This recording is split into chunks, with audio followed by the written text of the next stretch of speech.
Olá pessoal, aqui é o evangelista Jefferson Vicente para mais uma pré-aula da nossa revista da editora Betel.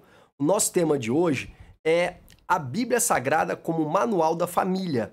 A nossa lição é a lição de número 3 dessa revista que toda ela trata sobre o tema família.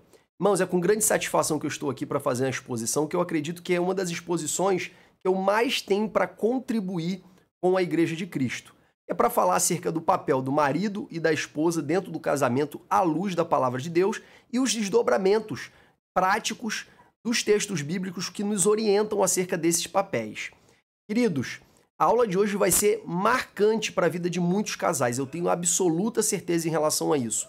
Porque a palavra de Deus, ela é vida, ela é verdade, ela é liberdade.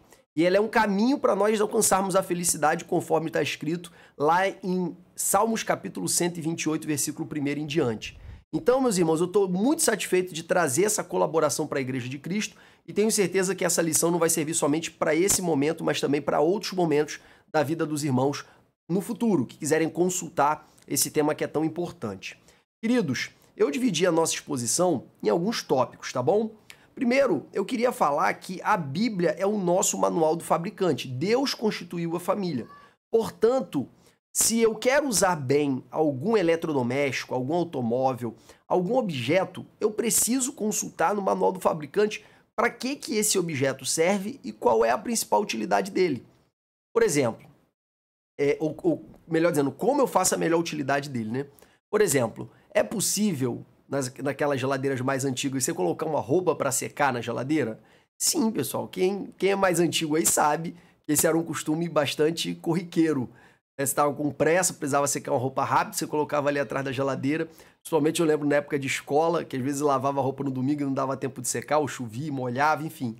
Aí minha mãe colocava a roupa atrás da geladeira para acabar de secar a roupa. Então, é uma utilidade? Sim. Mas essa utilidade é uma utilidade que tem relação com a finalidade precípua da geladeira? Claro que não. Inclusive, há pessoas que dizem que faz até mal para o funcionamento da geladeira. De toda sorte, é um desperdício também de potencialidade você usar uma geladeira só para secar roupa, certo?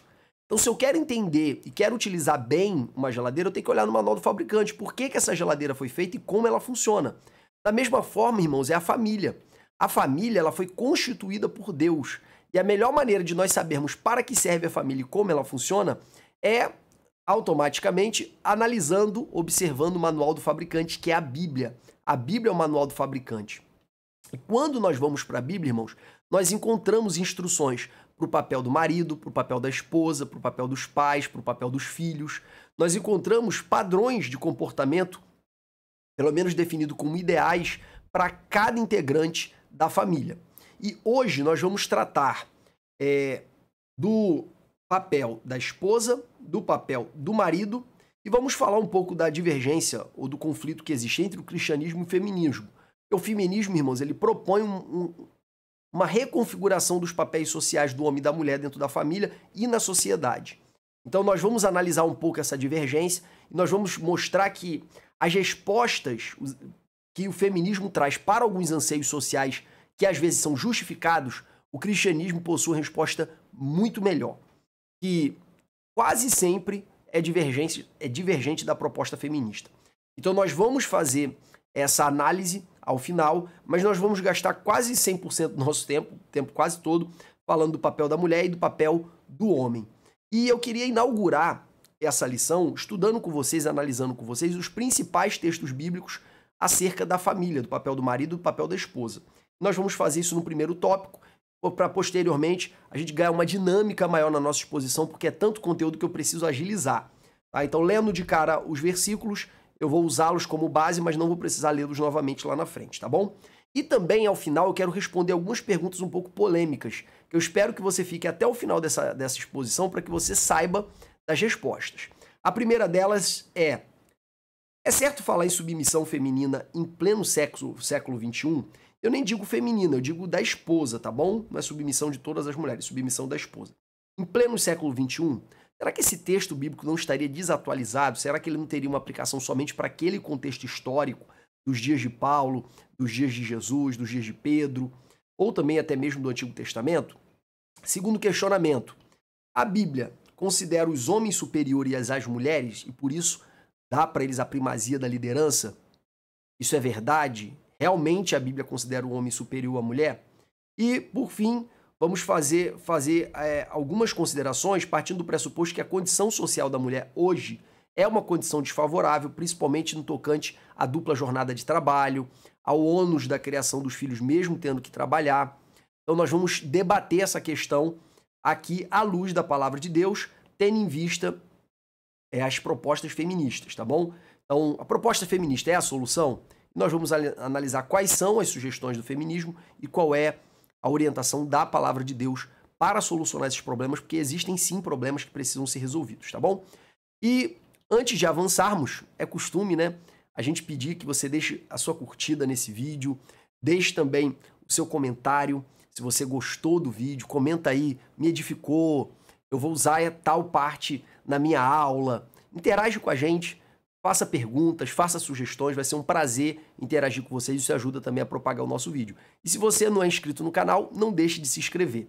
E antes ainda também de entrar na aula propriamente dita, mais uma vez eu quero fazer uma propaganda dos canais do Pastor Prati. Pastor Prati, que foi diretor da Betel, um homem de Deus que nos serviu, a todos nós que participamos da Escola Bíblica Dominical durante longos anos. Pastor Prati, que sempre foi um homem muito dedicado no ensino da Bíblia, para nós da Escola Bíblica Dominical. E hoje ele está com 2 canais, e eu vou deixar os 2 canais aqui no início da descrição do vídeo. Não deixe de se inscrever no canal dele, dê essa força para ele. Você é grato a mim pelas aulas que eu estou ministrando, demonstre essa gratidão se inscrevendo nos canais dele, tá bom? Que com certeza você vai deixar meu coração muito alegre. Vamos então, irmãos, para o nosso tópico 1, que é o que diz o manual do fabricante sobre os papéis dentro da família. Agora, irmãos, nós vamos ler a Bíblia. Depois nós vamos interpretar e extrair desdobramentos práticos dos princípios que nós extraímos desses textos aqui, tá bom? Em primeiro lugar, eu quero destacar que há uma tendência no homem após o pecado. O homem, quando foi feito por Deus, ele foi feito com uma missão e características que lhe eram peculiares. Isso fez com que o ser humano tivesse um padrão ideal que foi perdido. E eu vou falar rapidamente sobre isso, porque isso vai ter uma repercussão lá na frente, não tanto aqui, tá bom? Vamos lá. Quando Deus fez o homem, quais foram as incumbências do homem dentro do seu casamento, dentro da sua família? Em primeiro lugar, se Deus fez o homem primeiro, e Deus fez o homem para liderar, Deus fez o homem para liderar conforme Deus lidera. Como Deus lidera, irmãos? A maior revelação de como Deus lidera é a revelação de como Cristo lidera, porque o Pai e o Filho são um. Quem vê o Filho vê o Pai. E como Jesus liderou, irmãos? Ele liderou pelo sacrifício. Como a palavra de Deus diz, porque o amor de Deus nos constrange. Porque se um deu a vida por todos, todos morreram. Então, como Jesus ele deu a sua vida por nós, ele nos inspira a morrer por ele também. De modo que a sua liderança, a principal característica dela é o sacrifício. Nós vamos desenvolver isso mais tarde, tá bom? Segundo ponto é a responsabilidade. Jesus, irmãos, ele deu o seu melhor, ele deu o seu máximo, ele não foi negligente, ele não foi irresponsável, ele não veio para curtir o mundo, ele veio para se entregar no mundo. Então, Jesus era um líder responsável e, por fim, ele tinha autoridade, que não se confunde com autoritarismo. E o homem após a queda, irmãos, no tocante ao seu papel dentro da família, de líder. Como que o homem se tornou? Em primeiro lugar, em vez de ser uma pessoa voltada para se sacrificar pela sua família, ele se tornou egoísta. Eu costumo dizer que as dívidas que as mulheres fazem no casamento, normalmente a mulher compra mais do que o homem, isso no geral. É só consultar as famílias, tá, gente? Isso aqui eu não tenho uma estatística, isso aqui é um saber empírico, tá? Da realidade prática. No entanto, quando o homem faz dívida, irmão, normalmente é aquela dívida que você precisa de 48 prestações no mínimo para pagar, certo? É aquele carro caro, aquele celular muito caro, aquele relógio muito caro. Normalmente as vaidades dos homens são vaidades muito caras, muito mais caras do que a das mulheres. Aquela bolsa, aquele sapato que ela compra várias vezes, e às vezes da mentalidade do homem, às vezes sem necessidade, mas se você somar tudo, não faz nem cosquinha nas dívidas que o homem costuma fazer por causa das suas vaidades, por causa do seu egoísmo. Então há uma tendência do homem de ser egoísta. Outra tendência é a irresponsabilidade. Então, quantidade de homens que cuidam dos filhos nem se compara com a quantidade de mulheres que cuidam dos filhos sozinha. Então, homens, pai solo é raríssimo, mães solos é a regra. Por quê? Porque a tendência é o homem abandonar os filhos. Eu não estou falando que isso é regra absoluta, mas é a tendência, tá? E Deus permitiu que nós víssemos essa inclinação natural da mulher para cuidar dos filhos na própria criação, observando os outros mamíferos. Se você analisar os outros mamíferos, é praticamente todos. Quem cuida da prole é a fêmea. O papel do macho é basicamente o papel de proteção. Então, ainda que exista alguma participação dependendo da espécie animal, mas a tendência é que a mulher cuide da prole e o macho ele cuide da proteção do grupo. Então, essa irresponsabilidade masculina já é uma tendência biológica, que o homem é menos apegado à prole.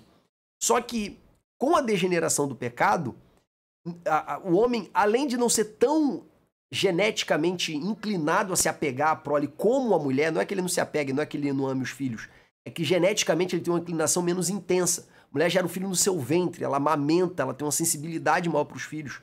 Isso acaba, a biologia, gente, acaba repercutindo nas estatísticas. Então, por que a quantidade de mães que abandonam os filhos é infinitamente menor do que o número de pais? Porque existe ali um fundamento biológico. E esse homem que foi feito à imagem e semelhança de Deus, apesar de ser biologicamente menos inclinado para a prole, para o cuidado e para o carinho, com o amor, em relação à prole, ele ainda tinha um caráter de Deus. Só que depois da queda, quando esse caráter de Deus foi se degenerando na humanidade, o homem, sexo masculino, ele passou a abandonar com muito mais facilidade, a trair com muito mais facilidade, a tomar atitude de responsabilidade financeira com muito mais facilidade. Eu não lembro exatamente qual é a história, mas eu ouvi falar que antigamente, quando faziam conjuntos habitacionais aqui no Rio de Janeiro, normalmente a SEAB dava o título de propriedade para a mulher, porque quando dava para o homem, a chance do homem vender, tomar tudo de cachaça era muito maior. Então, existe sim uma tendência maior dos homens em serem irresponsáveis comparativamente às mulheres. E por fim, a autoridade que Deus deu para o homem se degenerou em autoritarismo. E em muitas casas, o homem ele é o chefe do lar, o chefe da família, mas é o chefe através do grito, através da violência, através da força, através da imposição, e não através do exemplo e do constrangimento decorrente do amor. Então, essas são tendências na humanidade que decorrem da queda, decorrem da inclinação gerada pelo pecado. E também, no caso da mulher, a mulher foi feita para ser auxiliadora, para apoiar o homem nessa missão que é constituir a família, e também deu para ela a incumbência de ser submissa à liderança dele. Depois a gente vai desdobrar essa questão, tá bom? Vai explicar direitinho, vamos mostrar os pontos negativos, os pontos positivos que não são poucos, tá? Nós vamos desdobrar essa questão. E qual foi a tendência da mulher? A tendência da mulher após a queda é a tendência à insubmissão e a buscar o protagonismo na liderança da casa. Então é natural da mulher, por ela se preocupar mais normalmente com a prole, com os filhos, é natural a mulher, por ela ser mais preocupada, ela querer assumir o protagonismo da liderança da casa. Então, essas são inclinações que se verificarão com maior intensidade, em tanto quanto esses indivíduos, homens e mulheres, estiverem distantes de Deus, tanto do ponto de vista por uma falta de uma boa criação, como também do ponto de vista da distância moral e espiritual do Senhor. E aí, queridos, em virtude dessas tendências, o manual do fabricante, ele buscou, melhor dizendo, tentou não é uma boa expressão, ele buscou, através de mandamentos, de ordenanças, de direcionamentos, reequilibrar o que o pecado desequilibrou. E essas tendências serão abordadas nos textos a seguir. O principal deles é Efésios, capítulo 5, versículo 22 a 33, onde está escrito assim: Vós, mulheres, sujeitai-vos a vosso marido, como ao Senhor. Observa a força das expressões, tá? Como ao Senhor. Porque o marido é o cabeça da mulher. Outra expressão muito forte. Como também Cristo é o cabeça da igreja, sendo ele próprio o salvador do corpo. De sorte que assim como a igreja está sujeita a Cristo, assim também as mulheres sejam em tudo sujeitas ao marido. Quer dizer, usa uma comparação forte. A mulher tem que ser sujeita ao marido como a igreja deve ser submissa a Cristo. Então não é algo trivial, irmãos. A igreja pode escolher quando vai submeter a Cristo ou não. 25. Vós, maridos, amai vossa mulher, como também Cristo amou a igreja e a si mesmo se entregou a ela. Isso aqui, irmãos, vai ser uma informação que a gente vai explorar bastante. Esse amor sacrificial do homem, tá bom? Quando a gente terminar de falar do amor sacrificial do homem, as mulheres vão achar que a submissão é a parte fácil da história. Para a santificar, purificando com a lavagem da água pela palavra, para apresentar a si mesmo igreja gloriosa, sem mácula, nem ruga, nem coisa semelhante, mas santa e irrepreensível. Assim devem os maridos amar sua própria mulher como a seu próprio corpo. Quer dizer, você tem que amar a mulher como você se ama. Você não pode amar sua esposa menos do que você se ama. Pelo contrário, você pode amar mais, como Cristo fez. Cristo amou mais a igreja do que si próprio, senão ele teria ficado vivo e deixado a igreja morrer. Ele amou mais a igreja do que a sua própria vida. Quem ama sua mulher, ama-se a si mesmo. Então, o mínimo é tanto quanto, mas o ideal é mais a esposa do que a si mesmo. Colossenses 3:18 também diz assim: vós, mulheres, estáis sujeitas ao vosso próprio marido. Isso aqui já estava dito em Efésios. Como convém no Senhor. Essa expressão aqui não é trivial, tá, irmãos? Então, a submissão da mulher é no Senhor. Então, o marido que quer dar uma ordem para a mulher, que é uma ordem absurda, ela não tem nenhuma responsabilidade de atender, beleza? Porque é uma autoridade delegada por Deus e tem que ser exercido no Senhor. 19. Vós, maridos, amai vossa mulher e não vos irriteis contra ela. A Bíblia já sabe que há uma tendência muito mais forte no homem de ser agressivo do que na mulher. Não que não hajam mulheres agressivas, mas a tendência muito maior é o homem ser agressivo, tá? Não vos irriteis contra elas, ou seja, não fiquem irados com elas. Tito 2, do 3 ao 5, também fala um pouco de instruções para as mulheres. As mulheres idosas, semelhantemente, que sejam... Ele está instruindo as mulheres, tá? Ele fala, ô Tito, instrui as mulheres aí, as idosas. As mulheres idosas, semelhantemente, que sejam sérias no seu viver, como convém a santas, não caluniadoras, não dadas a muito vinho, quer dizer, não pessoas que não ficam se embriagando, mestras no bem. Eita, palavra bonita, né? Mestras no bem, para que ensine as mais novas a serem prudentes. Felizmente, irmãos, uma crítica aqui, a gente acaba compartimentizando. Eita, não vou conseguir falar essa expressão. A gente começa a tratar a igreja em vários compartimentos, em vários departamentos, e às vezes as mais velhas, pelo menos as sábias, não tem convivência com as mais novas. Isso é muito ruim para o desenvolvimento das novas gerações através do ensino, do exemplo e da maturidade das mais velhas. Vamos continuar. Para que ensine as mulheres mais novas a serem prudentes, a amarem seus maridos, a amarem seus filhos, a serem moderadas, castas, boas donas de casa e sujeitas ao marido, a fim de que a palavra de Deus não seja blasfemada. Isso dá testemunho até para os de fora. Então, queridos, quando, por exemplo, uma mulher ela não é casta, castidade, irmãos, ela não é você não pode olhar para a castidade apenas como abstinência sexual antes do casamento. A castidade é um zelo pelo próprio corpo e pela própria aparência que é um antídoto, pelo menos um antídoto parcial, contra a lascívia alheia. Tá? A castidade é uma forma específica de comportamento que faz com que uma determinada pessoa ela não entre em contato e não inspire a lascívia alheia. Porque a lascívia ela está dentro do ser humano, mas ela pode ser inspirada e reforçada. Então, ser casta é nesse sentido, tá? Ser boa dona de casa quer dizer ser dedicada à família, ser dedicada aos filhos, ser dedicada ao marido. Quando a gente falar do esposo, a gente vai ver que tem um sacrifício do marido também. Mas convém que a mulher seja uma pessoa que tenha prazer de cuidar dos filhos e da família. Tem muito homem que não quer nada com trabalho, tem muito homem que não quer nada com ajudar dentro de casa. Às vezes a mulher trabalha, ele trabalha também, ele acha que não precisa fazer nada dentro de casa. Isso é errado e nós vamos criticar esse comportamento aqui. No entanto, existem mulheres que se deixar, ela fica na rede social o dia todo. Ela fica no WhatsApp, ela fica no Instagram, ela fica no YouTube o tempo todo e não se compromete em realizar, em cuidar bem dos filhos, da família, da casa. Então essa influência das mais velhas sobre as mais novas é louvável, porque, afinal de contas, Eu não estou falando que o homem não pode ajudar, mas a mulher tem que compreender que, dependendo do contexto, por exemplo, ele trabalha, ela não, principalmente nesse contexto, ela é a principal responsável pelo cuidado da casa e da família. Então, naquele contexto histórico, muito mais. Porque naquele contexto histórico, a mulher realmente não trabalhava fora. Então, naquele contexto histórico, ser boa dona de casa era algo que se devia esperar de qualquer mulher. Que o trabalho dela era cuidar da casa e da família. Mas é claro que a gente tem a peculiaridade hoje do nosso tempo. A gente vai tratar sobre isso também, tá bom? E, em continuação, 1 Pedro também traz um texto que eu vou deixar para ler depois, tá? Senão vai ficar muito cansativo, muita leitura em seguida. Fala também dos filhos, mas eu não vou tratar agora. Vou direto para o nosso tópico 2. O papel do marido.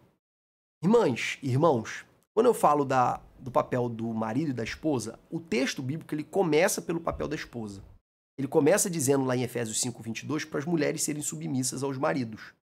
E depois fala para o marido amar a esposa como Cristo amou a igreja, dando a sua vida por ela. Então, pela sequência bíblica, é mais interessante falar o papel da mulher primeiro. Mas hoje em dia, parece tão ofensivo falar da submissão feminina, eu vou me reservar o direito de falar da submissão depois de falar do papel do homem. Porque vai fazer todo sentido essa organização na cabeça das mulheres mais resistentes. Então vamos lá. Em primeiro lugar, maridos, amem as suas esposas como Cristo amou a sua igreja, dando a sua vida por ela. Quer dizer, se eu tenho que dar minha vida por alguém, porque essa pessoa é prioridade para mim, correto? Então dar a vida é tratar essa pessoa com prioridade, é me sacrificar por ela. Colocar ela em primeiro lugar em relação a mim mesmo. Isso é se sacrificar, isso é amar como Cristo amou. Então, homens, você tem esse dever de colocar a sua esposa como prioridade em relação a você. Vamos ver alguns desdobramentos práticos. O maior desdobramento é você realmente morrer por ela. Tá uma situação de risco, você vai se colocar, por exemplo, entre ela e o bandido. Tem que passar num lugar perigoso, você vai ficar na posição mais vulnerável para ela ficar no local mais seguro. Então, tem que salvar a criança e tem um risco de deslizamento, é o homem que tem que ir. Então, o homem ele tem que se colocar em risco para proteger a sua esposa. Só que essas situações de risco extremo são raras. Tem casal que nunca vai passar por um. E quando tiver que passar, se o camarada não tiver bem treinado em se sacrificar pela esposa, ele vai correr e vai deixar ela para trás. Vai ver o bandido, vai passar o sebo nas canelas e vai largar a mulher para trás. Então, você precisa treinar nas pequenas coisas. Primeiro, porque você precisa sacrificar em tudo. Em segundo lugar, porque isso vai te preparar para os grandes sacrifícios maiores.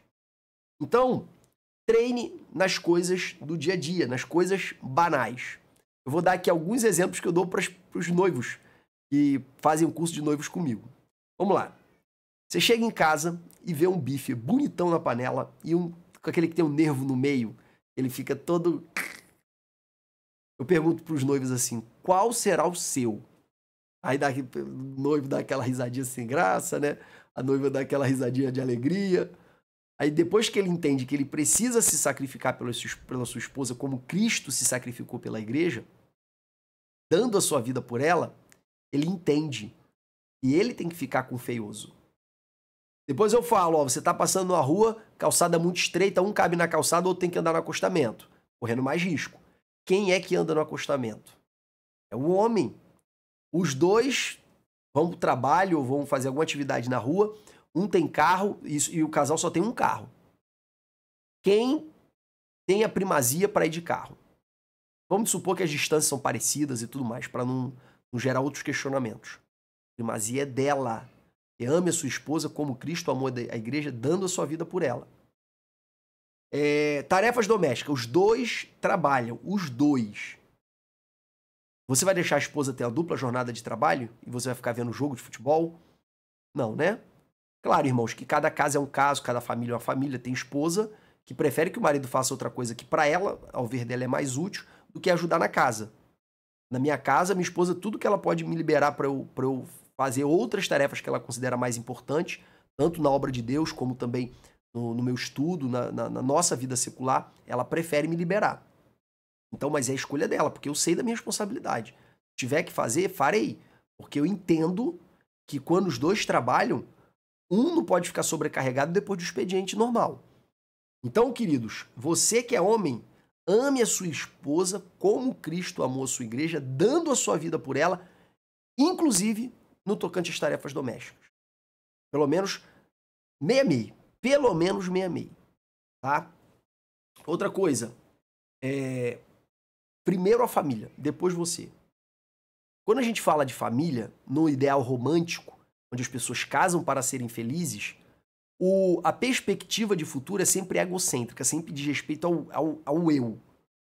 Então, é para minha felicidade, é para minha alegria. Quando, na verdade, constituir família, como eu disse no primeiro encontro, é muito mais do que fazer algo para si.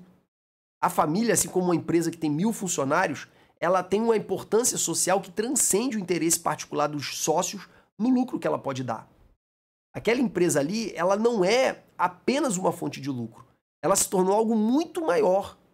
Da mesma forma, a família. Ela não se tornou apenas um ambiente social de desenvolvimento pessoal e de busca pela felicidade. Não.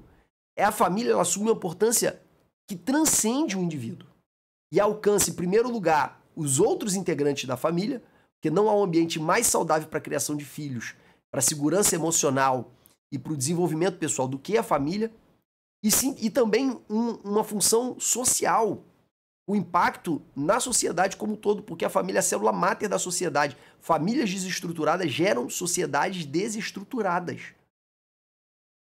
Isso eu já falei no primeiro encontro e agora eu estou só reforçando. Então, primeiro a família, depois você. Primeiro a esposa, sendo mais específico, depois você, tá? Mulheres e crianças têm primazia em situações de urgência. Criança, ela tem primazia em relação a você, situação de urgência, situação de perigo. No dia a dia, a sua esposa, você sempre vai priorizar a sua esposa, mas você não precisa priorizar os seus filhos. No contexto de abundância, é filho que honra pai. Não é pai que tem que honrar filho, tá? Então, a primazia é sua e da sua esposa, primeiro ela e depois você. Tá bom? Em contexto de abundância. Em contexto de escassez ou de urgência, aí mulheres e crianças primeiro. Idosos e tudo mais, tá bom? Então, querido, entenda, você que é homem, você está constituindo uma família e precisa ser saudável, e para ela ser saudável, você precisa se sacrificar. Não existe família saudável sem sacrifício. Família é algo que você conquista, não é algo que é te dado de mão beijada. Outra coisa, lidere essa família. Deus te chamou para ser o cabeça. 1 Coríntios capítulo 11 diz assim, que Deus, o Pai, é o cabeça do filho, que é o cabeça do marido, que é o cabeça da esposa. Então, aqui tem uma cadeia de autoridade.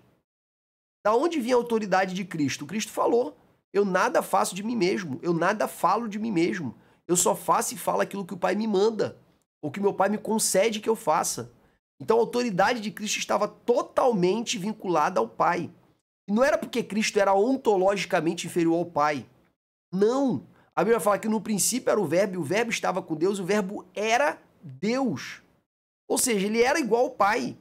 Só que lá em Filipenses capítulo 2, versículo 5, diz que ele, sendo em forma de Deus, não fez questão de ser tratado como Deus, antes aniquilou-se a si mesmo, assumindo a forma de servo. Então ele era um servo voluntário. Ele não era um servo por inferioridade, ele era servo por escolha. Então isso vai gerar uma explicação poderosa lá na frente quando eu falar do papel da mulher. Mas antes de eu falar do papel da mulher, eu quero falar do papel do homem. Você tem acesso a uma autoridade sobrenatural que vem de Cristo para a tua vida, para você liderar a tua casa e tua família. Você tem acesso a essa autoridade, tome posse dela, assuma a sua posição. Por quê, irmãos? Com essa tendência das mulheres de quererem liderar porque se preocupam mais com a família, acaba que o homem vai ficando banana, vai ficando acovardado, ele não decide nada, ele não orienta nada, ele não dá diretriz, ele não assume o seu papel de liderança. E a mulher acaba usurpando esse lugar, tanto por necessidade, porque ele vai ficando para trás, como também por insubmissão, e ela vai ocupando um lugar que é um lugar de fardo. Liderar é fardo. Eu vou falar disso daqui a pouco. Liderar é fardo, não é só vantagem. Principalmente o padrão de liderança bíblico. Então, assuma o protagonismo, assuma a liderança sobre a tua casa. E aí, queridos, essa liderança passa pelo sacerdócio do seu lar. Por quê? Porque você tem que ter a liderança natural e a liderança espiritual da sua casa. Se os seus filhos não oram, você é o culpado. Se não tem culto doméstico na tua casa, você é o culpado. Se tua família não está indo para a igreja, você é o culpado. Se teus filhos não sabem nada de Bíblia, você é o culpado. A tua mulher pode te ajudar, porque ela é auxiliadora, mas quem lidera se responsabiliza. Então a família está desestruturada. Quando vem um casal conversar comigo, a culpa é do homem. Ah, mas ela é o... Quem é o líder? É você. Então o culpado é você. Você é o líder. Acabou. Primeiro assume tua culpa. Aí depois a gente vai ver o que ela pode melhorar. Então, você que é líder, assume primeiro a tua responsabilidade. Depois a gente conversa sobre outros assuntos. Então, queridos, assuma a responsabilidade espiritual sobre a tua casa. A Bíblia diz que para amar a esposa como Cristo amou a igreja, dando a sua vida por ela, lavando-a pela lavagem da palavra. É papel do marido ministrar a palavra que limpa o coração, às vezes de um sentimento ruim, de um sentimento desagradável. E aqui já vai uma palavra para obreiros. Obreiro, você tem o dever de zelar, você que é dirigente de congregação, você que é obreiro na igreja, você tem o dever de zelar pelo coração da sua esposa. O que acontece, irmãos? Às vezes o camarada é dirigente de congregação, é pastor, presidente, enfim, ele é líder de departamento e ele fica ou deixando a esposa entrar em contato com os problemas do departamento, ou ele leva os problemas para ela, fica trazendo problema para ela. Ah, fulano falou mal da gente. Ah, o ciclano reclamou da liderança. Meu irmão, você tá lá para blindar ela. Você tá lá para ser um filtro. Você não tá lá para ser o transporte do transtorno. Em nome de Jesus. Em nome de Jesus. Esse não é o teu papel. Para com isso. Você não tem que ficar reclamando do culto no carro voltando para casa. Você não tem que ficar reclamando do pastor dentro de casa. O que tu puder fazer para blindar a tua esposa, tu é obrigado a fazer. Por quê? Porque é teu papel zelar pelo coração dela. Se ela segue a tendência da grande maioria das mulheres, e você segue a tendência da maioria dos homens, você é menos sensível que ela. E ela se magoa, se chateia mais facilmente que você. Essa é a tendência. Tem casos e casos, mas essa é a tendência. Então é teu papel blindá-lo. Eu lembro quando eu dirigi congregação, já dirigi 2 vezes, uma coisa que eu deixava claro para a igreja: o pastor aqui sou eu.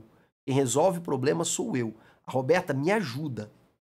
E eu não falava isso porque eu não queria que ela se metesse. Minha esposa sempre foi muito sábia. Eu não tinha problema dela passar à minha frente. Isso eu nunca tive desde que nós nos casamos. Em matéria principalmente da obra do Senhor. No entanto, eu já queria deixar claro para os irmãos que tiver que resolver um problema, eu sou o pastor. Ela pode me ajudar, me auxiliar, mas quem tem autoridade, quem dá resposta, quem dá direção sou eu. Por quê? Porque eu sei que liderar é fardo. Quando as pessoas estão brigando, vão reclamar, eles procuram o líder. Aí eu vou deixar ficar enchendo o ouvido da minha esposa, contaminando o coração dela com coisas negativas, se o líder sou eu, se quem recebeu a unção para suportar esse fardo fui eu. Então, irmãos, assuma o protagonismo da proteção do coração da sua esposa dentro da sua família, em nome de Jesus. Nem deixe filho ficar reclamando de igreja, não deixe esse veneno da murmuração entrar dentro da tua casa, tá? E você que é pastor, blinda a tua esposa. Não deixe os problemas ficar chegando nela. E além disso, não seja você a levar esse problema para ela, tá? E também, chegou o problema, é tua missão orar e jejuar pela vida dela para ministrar a palavra no coração dela que vai fortalecê-la. E vai purificá-la pela lavagem da palavra. Você é o sacerdote do seu lar, tá? Irmãos, essa autoridade espiritual que o homem recebe de Deus através de Cristo, porque o pai é o cabeça do filho, o filho é o cabeça do marido, ela é tão extraordinária, e se você olhar na Bíblia, o homem ele parece que tem uma autoridade espiritual implícita. Por exemplo, quando o povo de Israel entrou na terra da promessa, Josué já tinha ouvido Deus falar que era um povo rebelde, era casa rebelde. E Deus já tinha avisado, quando esse povo se desviar, ele falou para Moisés. Então Josué, quando já estava bem idoso, ele chamou o povo para ver se o povo ainda queria servir ao Senhor. E ele fala assim, ó, desde o período do deserto, Deus falou que vocês são casa rebelde, que vocês são desobedientes, tá? E eu quero perguntar para vocês se vocês querem servir ao Senhor. Se vocês não quiserem, o problema é de vocês. Mas eu e a minha casa serviremos ao Senhor. Observe bem, irmãos, isso não é uma profecia. Josué não estava liberando uma palavra profética, como a gente diz nas pregações, como a gente diz nas campanhas. Eu e minha casa serviremos ao Senhor. Aquela frase não era uma palavra profética. Aquela frase era uma voz de comando. Ele estava falando por ele e pela casa dele que seguia a liderança dele. Então ele podia falar por ele e pela casa dele, porque ele sabia que todo mundo ia atender o que ele dissesse. Da mesma forma, quando Paulo prega para o carcereiro, ele fala: crê no Senhor e será salvo tu e a tua casa. E quando, irmãos, a gente olha para as estatísticas, a gente vê que quando o homem se converte, cerca de 93% das esposas se convertem também. Mas quando as mulheres se convertem, isso eu estou falando quando nenhum dos dois caminharam já na presença do Senhor, tá? Pouco mais de 25% dos homens se convertem. É uma diferença, assim, colossal. Por quê? Porque o homem ele tem uma autoridade espiritual que vem diretamente de Cristo para a vida dele, para liderar a casa dele, para liderar a família dele. Então, meus irmãos, essa autoridade acaba repercutindo na própria casa dele, quando ele serve ao Senhor, quando ele está debaixo da unção de Cristo. E o crer no Senhor e será salvo tu e a tua casa se cumpre hoje ainda. Quando o homem se converte, quando ele teme ao Senhor, a tendência é a família dele toda ser alcançada pela sua conversão, ser alcançada pelo seu posicionamento em Cristo. Outra coisa, compreendida essa função sacerdotal do homem, e essa responsabilidade dele pela saúde espiritual da sua família, a gente entende também por que a casa de Moisés era uma casa de profeta. Observa bem, irmãos, como que no início da história de Moisés você só ouve o nome de Joquebede e de Miriam. Você não ouve o nome do pai de Moisés. Aí você pensa, nossa, nessa casa Joquebede era protagonista, né? Porque cita o nome dela, mas não cita o nome do pai de Moisés. Contudo, quando você vê Moisés na sarça, olha como é que Deus se apresenta para Moisés. Eu sou Deus, teu pai, o Deus de Abraão, de Isaac e de Jacó. Irmão, para Deus dizer assim, eu sou o Deus do Jefferson, eu sou o Deus do Paulo, eu sou o Deus do Felipe, esse camarada tem que ter muita intimidade com Deus. Tem que ter muita. Então, quando Deus fala para Moisés, eu sou o Deus do teu pai, aí nossa, esse homem devia ter muita intimidade com Deus. E aí, quando você vai olhar a história da vida de Moisés, Moisés, o maior líder do Antigo Testamento, certo? Arão, o primeiro sumo sacerdote, e Miriam, uma profetisa. Olha que família, olha que escola de profetas, que foi a casa de um homem temente ao Senhor. Tinha intimidade com Deus. Então, o pai de Moisés é um exemplo para mim. Tem que ser um exemplo para vocês também. Por quê, irmãos? Porque quando o homem está debaixo da unção de Deus, a casa dele é influenciada por essa autoridade. Tá? Então, trate a sua família como se fosse sua congregação. Quando Paulo diz assim, ó, que o bispo, quer dizer, o líder da igreja, ele precisa governar bem a sua casa. Tendo seus filhos em sujeição, a Bíblia está tratando a casa desse sacerdote como a subcongregação dele. Então, se ele cuida bem da sua família, se ele lidera bem espiritualmente a sua família, se ele lidera moralmente a sua casa, ele passou no primeiro teste para assumir uma família um pouco maior. Porque o que é a igreja, senão a junção de muitas famílias? Se ele não domina nem a dele, como é que ele vai ser um exemplo? E, em segundo lugar, como é que ele vai saber liderar as outras famílias? Pelo menos do âmbito espiritual. Então, lembre-se dessa função sacerdotal. Outra coisa que nós precisamos destacar também. Não vos irriteis contra a sua esposa, contra ela, tá? Assim, tá entre parênteses, entre aspas, melhor dizendo, que eu peguei lá de Colossenses, salvo engano, 3,18. O que Paulo está dizendo? Para de ser estúpido, para de ser grosso, para de ser cavalo. É isso que Paulo está dizendo. Para de ser ogro. E aí Pedro acrescenta, tem que tratar tua mulher como um vaso mais frágil. Pensa num vaso de porcelana caríssimo. Tu vai tratar de qualquer maneira? Tu vai colocar numa carroça? Tu vai colocar num carro com um monte de coisa pesada em cima para fazer a mudança, o carro ficar balançando e o troço quebrar? Claro que não. Uma porcelana fina, caríssima, você vai colocar em plástico bolha que não acaba mais. Você não vai botar nada pesado em cima, você vai tratar com delicadeza. Delicadeza. Tá bom? E é em tudo. Até na vida íntima, tem que ter delicadeza. Tem muito homem aí que é igual o jumento. Bruto. Olha só, irmãos, eu não tô falando pra você perder, abrir mão da sua masculinidade. Existe uma tendência moderna, atual, de gênero neutro. Os homens cada vez mais efeminadas e as mulheres cada vez mais emasculadas. Eu não tô falando para você perder a tua característica. Eu tô falando que você não precisa perder a tua firmeza, a tua postura. Você que é mais serão. Cada um tem seu estilo, tá? Cada um tem seu estilo, cada um tem seu jeito. Eu tô falando para você não ser grosseiro. Você pode ser firme muitas vezes, você pode ser sério muitas vezes, você não pode ser estúpido. É diferente. A estupidez não é traço de personalidade, é deficiência de caráter. Pessoas que não sabem ter empatia no sentimento dos outros. Tá? Cuidado com a grosseria. Ela mina os sentimentos do outro lado. Porque a pessoa se sente inferiorizada, se sente massacrada. Então é muito difícil se manter firme no relacionamento com carinho, com amor, com dedicação, tomando tapa moral com palavras o tempo todo. Tá bom? Que não seja o tempo todo também, basta uma, né? Pra, dependendo da força, gerar uma mágoa, né? E depois, se você é grosseirão, não adianta reclamar da colheita, né? Porque aquilo que o homem plantar, isso ele colherá.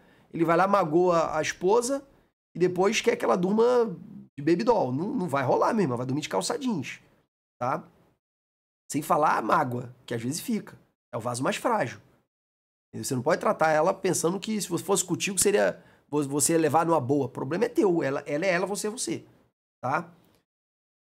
E Pedro ainda acrescenta. E tu tá pensando que ela tá sozinha? Pedro ainda acrescenta, para que suas orações não sejam interrompidas. Tem muito homem de Deus, que é homem de Deus só na aparência, porque a oração dele não passa do teto. Deus não está ouvindo o que ele está falando. Por causa da forma como ele trata a esposa. Tá? E por fim, irmãos, quando você ama a sua esposa como Cristo amou a sua igreja, dando a sua vida por ela, quando você se sacrifica pela sua esposa, você facilita absurdamente a submissão dela. Porque a mulher vai ser submissa a um homem que ela sabe que coloca ela em primeiro lugar. Então você facilita, assim, demais a submissão da sua esposa. Demais, absurdamente. Ela sabe que na hora de uma decisão você não vai se priorizar. Na hora de uma decisão você não vai ser egoísta. Na hora de tomar uma decisão, você liderar a sua casa, você não vai pensar só em você. Então você facilita, assim, absurdamente. Não estou falando que ela depende disso para ser submissa. Mas eu estou falando que você vai tornar a vida dela infinitamente mais fácil. Bom? Vamos então agora para o nosso tópico 3. Nosso tópico 3 fala do papel da esposa. O papel da mulher dentro do casamento. Nós vimos que Deus a fez para ser uma auxiliadora, para apoiar o homem na missão da constituição da família, do governo sobre a terra. E, em segundo lugar, Deus deu a incumbência a ela de ser submissa ao seu marido. Tanto é que ele fez ele primeiro e depois ela. Tá bom? Só que eu vou fazer uma exposição inversa aqui, tá? Primeiro na Bíblia, na ordem cronológica lá de Gênesis, fica mais claro a questão do papel de auxiliador e depois o papel da submissão. Porém, eu vou tratar primeiro da submissão. Vamos lá. Em primeiro lugar, eu não queria que você tivesse uma visão errada, tá bom, irmã? Do que é submissão. Em primeiro lugar, eu não quero que você tenha uma visão equivocada acerca do que é submissão. Primeiro de tudo, submissão não é, nem de perto, inferioridade. Submissão é papel.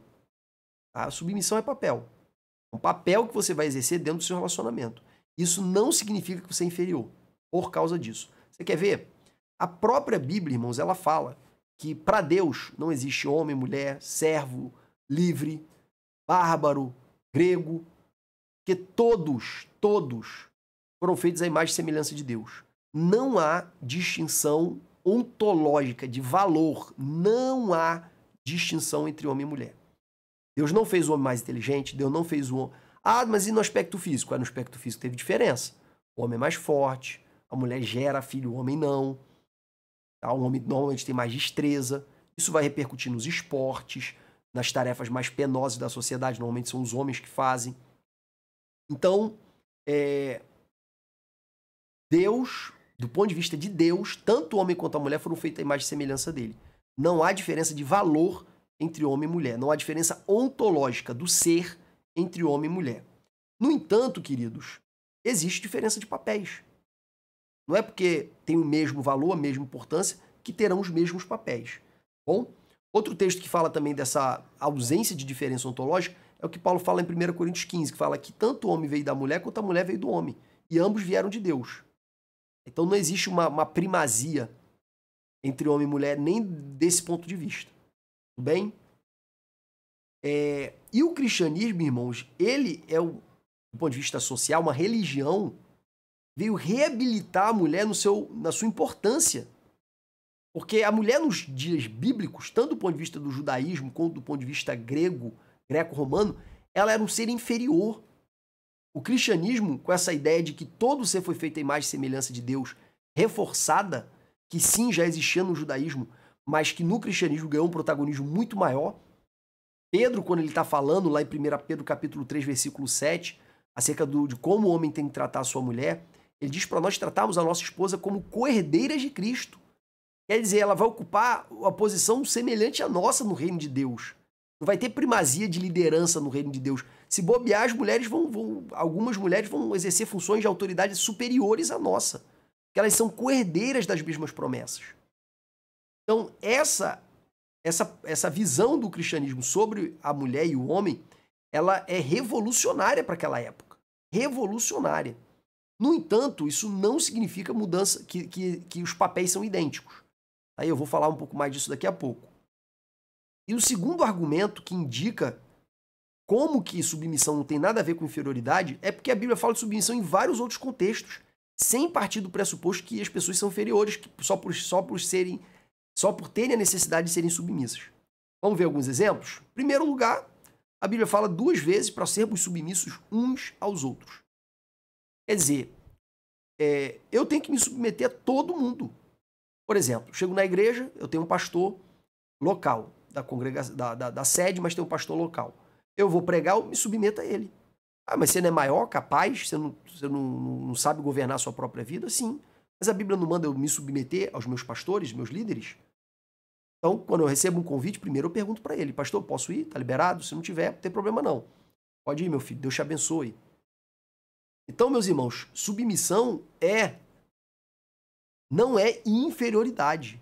Jamais pense nisso, tá? E eu tenho que me submeter uns aos outros. Tem gente que hoje eu estou ensinando, mas amanhã, no momento de oração, eu vou pedir oração para ela. Tem pastores que estão me assistindo agora, líderes, pastores, até mesmo presidente, que eu já tive notícia. E se eu fosse membro da igreja dele, eu ia praticamente todos os cultos, assistir ele pregar, atender as ordens dele. Porque a submissão é recíproca. É uns aos outros. É uns aos outros, tá? Então, uns aos outros, aos pastores, a toda autoridade, porque toda autoridade foi constituída por Deus, estou falando das autoridades seculares, policiais, deputados, senadores, governador, prefeito, presidente. Eu tenho que me submeter a todas as autoridades. Eu não gosto de ouvir crente falando, se referindo ao presidente da República atual como 9 dedo. Não votei nele. Tá? Provavelmente, dificilmente votarei. Que ele acredita é completamente diferente do que eu acredito. No entanto, o dia que ele ganhou aquela faixa de presidente, eu tenho que honrá-lo. Eu não posso me referir a ele de maneira pejorativa. Eu estou falando do atual presidente da República. E a Bíblia ordena eu honrar as autoridades. Tá? E você que virou militante mais do que crente, lembre-se disso. Na época que Paulo escreveu para a gente honrar os líderes, que Pedro escreveu para honrarmos os reis, nós tínhamos sobre todo o território que Paulo, Pedro e todos os discípulos viveram, o governo do Império Romano. E os imperadores romanos eram Cláudio, Calígula, Nero, era só gente boa. Então, meu amigo, vigia, tá bom? Vigia. Honre as autoridades, aprenda isso, tá? E se submeta a elas. Na próxima eleição, você faz campanha de novo. Tá? A eleição termina na eleição. Tá bom?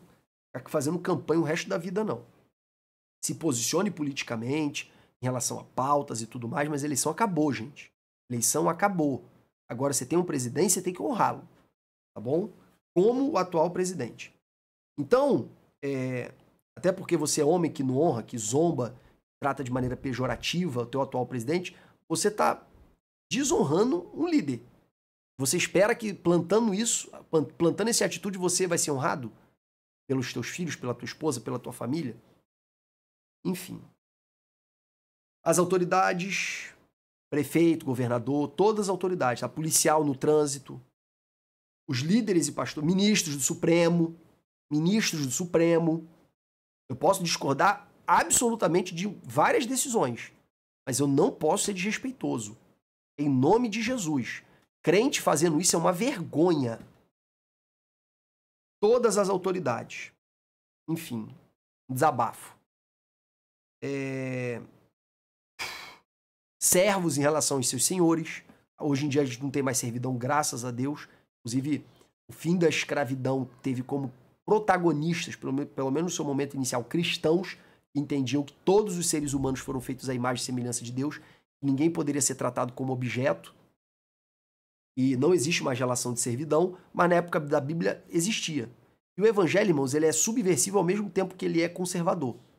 Ele é conservador porque ele tenta manter o equilíbrio das relações sociais. O crente não tem que ser revolucionário do ponto de vista político, mas ele é revolucionário do ponto de vista axiológico, né, dos valores e do ponto de vista moral. Ele é revolucionário por quê? Porque ele fala para os seus senhores tratar os servos como irmãos. Porque não existe diferença para Deus entre servo e senhor, entre servo e livre. Não existe diferença entre escravo e livre. Isso é revolucionário. Paulo, quando escreve para Filemon, ele diz: recebe Onésimo como tivesse recebendo a mim mesmo. O evangelho é revolucionário, tá? Só que a revolução não é política, a revolução é interna, é moral, é interior. Tá? Então a revolução começa aqui dentro, depois provoca e gera efeitos do lado de fora. Então, entendido isso, meus queridos, você nunca vai dizer que a Bíblia defende a escravidão. As pessoas que mais lutaram contra a escravidão e foram os responsáveis por acabar com a escravidão, pelo menos racial, no mundo, foram cristãos ingleses que começaram esse movimento. Depois, queridos, submissão é diferente de subordinação. Irmãos, a Bíblia fala: vós, filhos, sede obediente aos vossos pais. A Bíblia não fala: vós, filhos, sede sujeito aos vossos pais. O que é sujeição, irmãos? É reconhecer a importância de ser liderado. E liderado é em matéria de decisões importantes. Tá? Não é obediência, ficar atendendo todo tipo de ordem. Tá bom? Então a mulher não é escrava nem empregada do marido. Tá? Sujeição é o quê? Vamos tomar uma decisão importante. Vamos mudar de igreja. Quem tem que decidir é o marido. Vamos mudar de casa. Quem tem que decidir é o marido. Ou sair do emprego. Quem tem que decidir é o marido. E quem decide se responsabiliza. Eu vou falar disso daqui a pouco. Isso vai ser uma fonte de descanso para você. Agora, ficar atendendo ordem, pega isso para mim, você tem que ser submissa. Isso aí, irmão, não é submissão, isso é subordinação. E a Bíblia não dá embasamento para isso. Para os filhos, sim, obedecer aos vossos pais. Por quê? Obediência é atender às ordens. Submissão é reconhecer a importância de ser liderado, tanto ativa quanto passivamente. Ativamente, o liderado, ele procura o líder antes de tomar uma decisão importante. E passiva também, quando o líder dá o direcionamento, ela atende o direcionamento. Tá bom? Então não confunda com subordinação. Mulher não empregada de marido. Terceiro, não confunda subordinação com subserviência. O que é subserviência? Primeiro, irmãos, seja sujeito ao seu marido no Senhor. Você não é obrigado a submeter naquilo que é contrário ao padrão de Deus para a vida de vocês. É claro que você não vai ficar usando isso como argumento para só fazer o que você quer. Aí você está sendo hipócrita usando a palavra de Deus para desobedecer a palavra de Deus. Mas se o marido ele tenta te impor uma condição que é contrária à palavra de Deus, lembre a ele, é submissão no Senhor. E não fora do Senhor, não fora dos preceitos da palavra de Deus. Tá? E outra coisa, nada impede da mulher ser submissa e desobedecer uma ordem específica. Por quê? Lembra que eu falei? Submissão é diferente de obediência. Às vezes o marido tem uma decisão absurda e ela fala: não, isso está errado. Isso está errado. Ué, mas ela não está deixando de ser submissa? Não. Irmãos, quando os discípulos foram constrangidos pelos sacerdotes e principais de Israel a pararem de pregar em nome de Jesus, o que eles responderam? Antes convém obedecer a Deus do que aos homens. Isso significa que eles pararam de reconhecer a importância das lideranças. Pelo contrário, o mesmo Pedro que falou isso, lá na sua carta ele disse para a gente ser submissa a toda autoridade. Então, eles reconheciam a importância de existirem lideranças sobre Israel, sobre o Império Romano. Eles reconheciam a importância de existirem lideranças políticas, porque o contrário disso é anarquia. Eles reconheciam essa importância. Só que naquilo que a ordem fosse frontalmente e claramente contrária à vontade de Deus, antes convém obedecer a Deus do que aos homens. E outra coisa, às vezes, a esposa, ela vai ver que o marido tomou uma decisão ruim, que não necessariamente é contrária à palavra de Deus, e ela vai admoestá-lo, vai adverti-lo. Os profetas que advertiam, que admoestavam os reis, eles não estavam tentando tomar o lugar do rei. O problema é que a mulher tem que ficar examinando o coração dela. E tem muita mulher que ela quer liderar a casa mesmo, ela quer que a casa siga a vontade dela. E aí, irmãos, aqui é uma fronteira, é uma linha muito tênue que separa a recusa de ser subserviente para ser insubmissa. A fronteira ali é meio borrada. Tá? Cabe às esposas buscar direcionamento em Deus para que o Espírito venha governar suas decisões. Tá? E na dúvida, irmão, o submisso, na dúvida, ele segue o líder.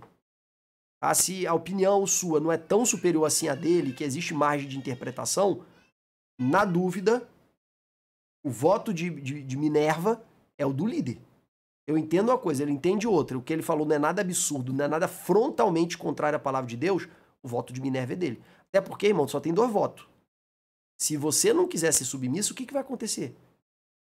Não vai chegar a uma decisão nunca? Então, não confunda com subserviência. Você não precisa ser subserviente. A submissão é no Senhor. E mesmo quando você segue uma direção, você sabe que está errada, não claramente contrária à palavra de Deus, tá? Você sabe que é ruim.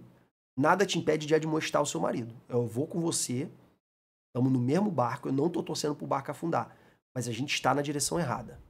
E fique claro, a partir de agora eu não falo mais nada, vou abraçar a causa, porque a tua causa é a minha causa, o teu Deus é o meu Deus, o teu povo é o meu povo, igual o Ruth falou, mas antes de eu abraçar, eu já estou te advertindo.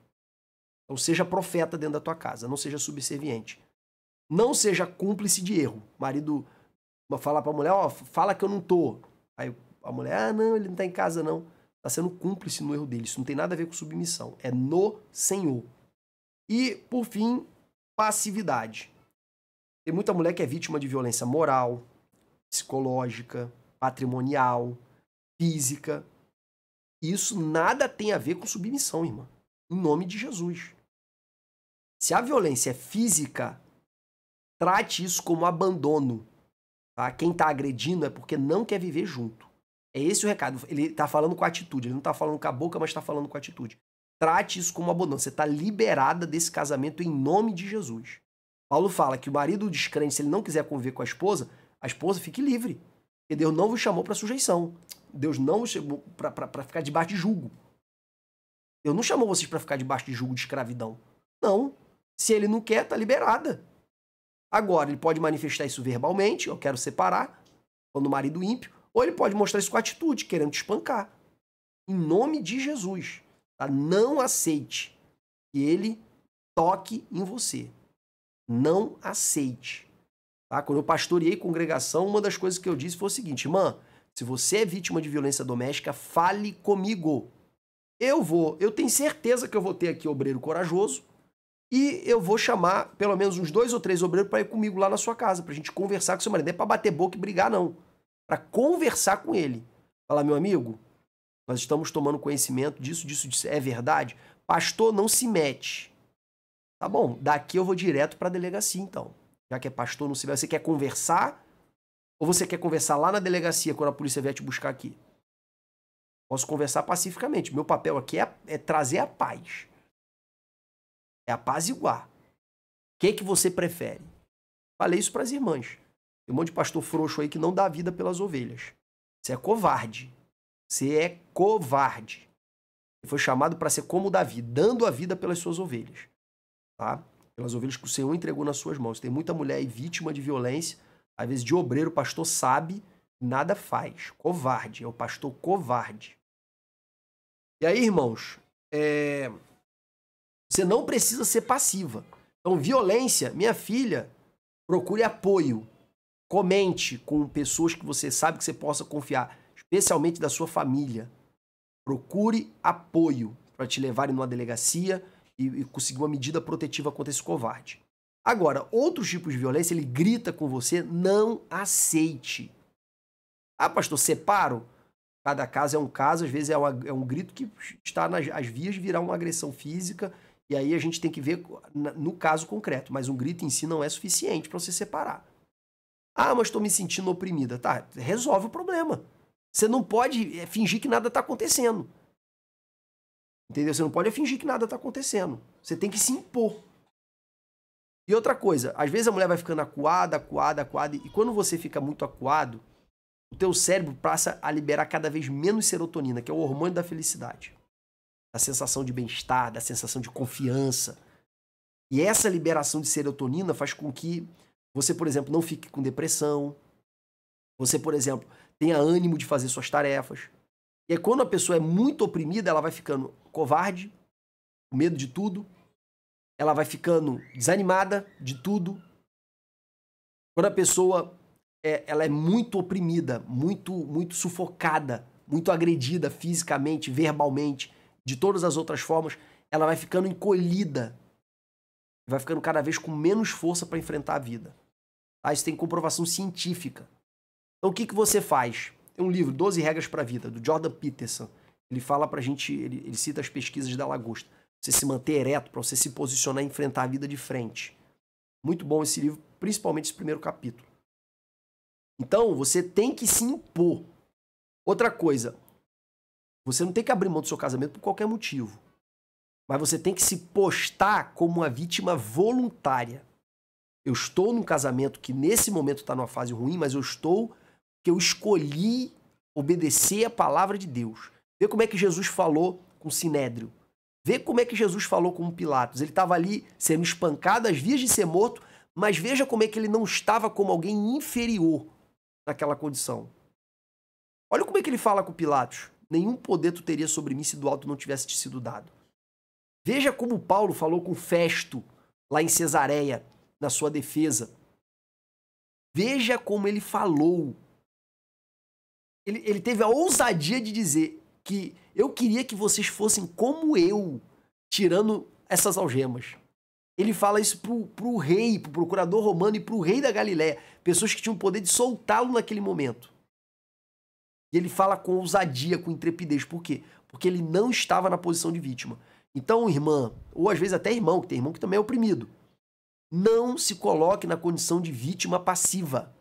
Se você escolheu padecer por amor a Cristo, e você se coloque como uma vítima voluntária. Eu escolhi estar aqui.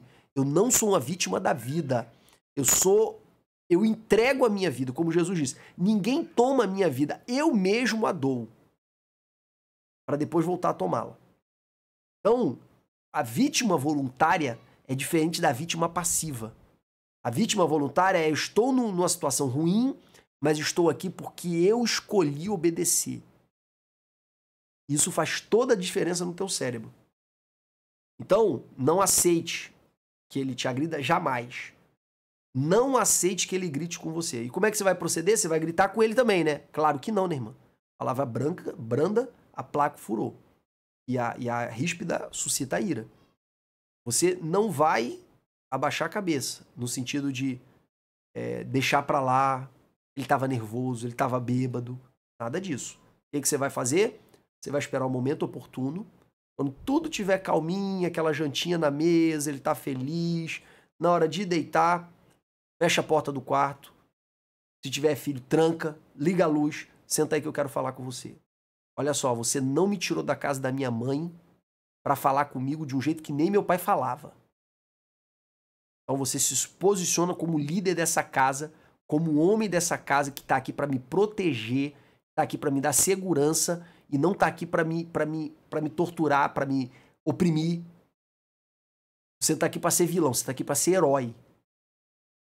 Posiciona diante da frente desse teu marido aí. Coloca ele no lugar dele, tá? E o que é submissão, afinal de contas? É reconhecer a importância de ser liderado. Vai tomar uma decisão importante? Pergunta. O marido deu uma direção, não fica contestando, não.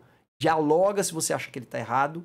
Procura entender o ponto de vista dele e não chegou a um consenso, alguém tem que escolher, alguma decisão tem que ser tomada.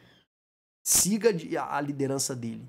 Diga para ele, ó, você está decidindo, eu estou contigo, mas quem está decidindo é você. Porque Deus constituiu ele como líder dessa casa, tá? Da sua casa. E às vezes, irmã, ele está até errado, mas na tua obediência Deus te honra. Às vezes a tua obediência faz Deus te honrar, tá bom? Aspectos negativos da submissão. Óbvio que tem um aspecto negativo, que é abdicar da própria vontade. Só existe submissão, irmão, de verdade na hora da divergência. Se você concorda, não é submissão, é concordância. Sua submissão só é testada no momento que o outro diverge de você. Certo? E se quando a divergência você se submete, você está fazendo uma vontade que não é sua. Então é parte chata, né? E fere o ego inchado. Ah, meu irmão, quem tem mais dificuldade de ser submisso é o orgulhoso. Pedro fala sobre isso, ele fala, sede submisso uns aos outros. Porque Deus resiste ao soberbo, mas dá graça aos humildes. Ele conecta diretamente orgulho com submissão. Se você quiser fazer um teste rápido, lembra aí. Como é difícil submeter a líder que tu acha que sabe mais do que ele. Você que já está no mercado de trabalho, na igreja, em qualquer ambiente de liderança. Lembre-se, como é difícil submeter a um líder que você acha que ele sabe menos do que você. E como é fácil seguir a orientação de um chefe, de um líder, que você acha que ele sabe muito. Por quê? Por que a gente tem essa dificuldade de submeter quando a gente não confia no líder? A gente tem dificuldade de submeter porque a gente acha que é superior a ele, ainda que inconscientemente. E por que eu vou seguir a direção e a orientação de alguém que sabe menos do que eu? Então, a soberba é o principal obstáculo para a submissão. Sem sombra de dúvida. A pessoa, irmão, quando é humilde, ela tem o mesmo senso crítico, mas do ponto de vista do ego, ela não tem dificuldade nenhuma de se submeter. Ela consegue observar, realmente, eu acho que dessa vez o líder errou. Mas não é um erro grave, não é um erro contrário flagrantemente à palavra de Deus. Eu vou ajudar a tapar as brechas para essa decisão ruim se tornar uma decisão menos ruim. Uma pessoa humilde, que não tem problema com ego, ela consegue claramente, facilmente tomar esse tipo de postura. E ela consegue colocar o algodão entre os cristais numa decisão ruim. Então, fere o ego. Essa é a pior parte, é que dá mais problema. Pessoas insubmissas, na sua totalidade, são pessoas orgulhosas. Na sua totalidade. É o obstáculo número 1 para a submissão. E aí, quando a pessoa se submete, mesmo contra o seu ego, ela se submete carregando um piano nas costas. Faz, mas faz se arrastando. Certo? Então, parte ruim. O que eu faço, Jefferson? Eu sou assim, você está descrevendo a minha vida. Se arrepende, se humilha, pede para Deus te tratar e confessa para o teu líder que tu é assim. Porque é na confissão que vem a transformação, não posso gastar tempo nisso, porque já tem... Eu acho que eu vou bater o recorde hoje, o tamanho desse vídeo. Aspectos positivos da submissão. Aqui, meu irmão, é a grande surpresa e a grande novidade da minha exposição de hoje. Dessa exposição de hoje, né? Primeira vantagem psicológica, que é a submissão é fonte de descanso. Gente, quem decide se responsabiliza. Eu costumo falar, quando eu dou nos cursos de noivo que eu ministro, eu costumo falar o seguinte, ó, quando você tem um problema dentro da sua casa, problema na sua casa, no seu trabalho, e aquilo ali tá te consumindo, qual é a solução mais rápida para você parar de se preocupar com aquilo? É escalar. Quando você leva pro chefe, para ele decidir, meio que quase que instantaneamente, cara, você para de se preocupar com aquilo. Por quê? Porque quem decide se responsabiliza. Quando você escala a decisão, automaticamente você deixa de se preocupar com aquele problema. Então a submissão é uma fonte de descanso. É por isso que quem não é humilde não encontra descanso para a alma. Jesus falou, vinde a mim você que está cansado e sobrecarregado, eu vos aliviarei. Jesus promete alívio. Ele não promete descanso para quem vem até ele. Alívio é assim, trabalhei o dia todo, tô morto de cansado. Acabou o dia. Ai, que alívio. Esse é o alívio. E o descanso? Se o trabalho foi pesado, de repente eu vou demorar 2 ou 3 noites de sono para recuperar. Agora, quando eu aprendo a ser manso, aprendo a ser humilde e aprendo a carregar o fardo de Jesus, trocar o meu pelo dele, aí sim eu encontro descanso para minha alma. Isso está escrito em Mateus capítulo 11, versículo 28 a 30. Então eu tenho que aprender a ser humilde. E um dos principais motivos pelo qual ou pelos quais um orgulhoso não consegue encontrar descanso é porque ele não consegue descansar na submissão. Quer ver um exemplo bobo? Quem dirige sabe, vai entender o que eu vou falar agora. Quando você senta no banco do carona de um carro e tu acha que dirige melhor do que o motorista, você não relaxa. Você fica tenso. É como se você estivesse dirigindo mesmo sem ter o volante na mão. Aquela tensão que você sente te ajuda em alguma coisa? Não, em absolutamente nada. Nada. Não ajuda em nada. No entanto, te impede de descansar. Agora, quando você está com um motorista que você confia nele, você, se a viagem for longa, você até dorme. Por quê? Porque você consegue descansar na direção do outro. Quando você é orgulhoso, acha que sabe mais, você não consegue descansar na direção do outro. Isso acontece, irmãos, também com a nossa vida em relação a Deus. Esse monte de crise de ansiedade que a gente vê como uma epidemia nos nossos dias, boa parte delas é porque as pessoas não confiam em Deus.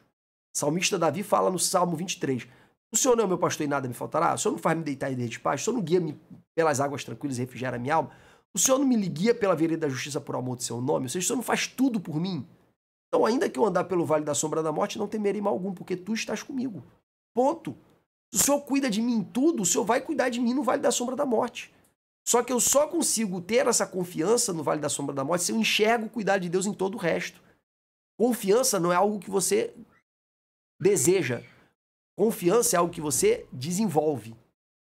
Então existe uma diferença brutal entre descanso e alívio.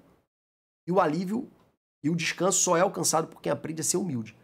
E o principal obstáculo para o orgulhoso encontrar descanso é justamente o orgulho dele que o impede de descansar na direção dos outros. Por que em Abacuque 7 Deus fala que vai enviar Babilônia contra Israel, contra Judá, para levar Judá para o cativeiro, e no final Abacuque fala assim, ainda que a figueira não floresça, ainda que falte fruto da vide, ainda que o produto da oliveira minta, ainda que as ovelhas sejam arrebatadas do qual, eu todavia me alegrarei no Senhor, eu exultarei no Deus da minha salvação. Como é que depois de uma promessa de cativeiro, ele chega à conclusão que ainda que falte tudo, ele vai continuar se alegrando?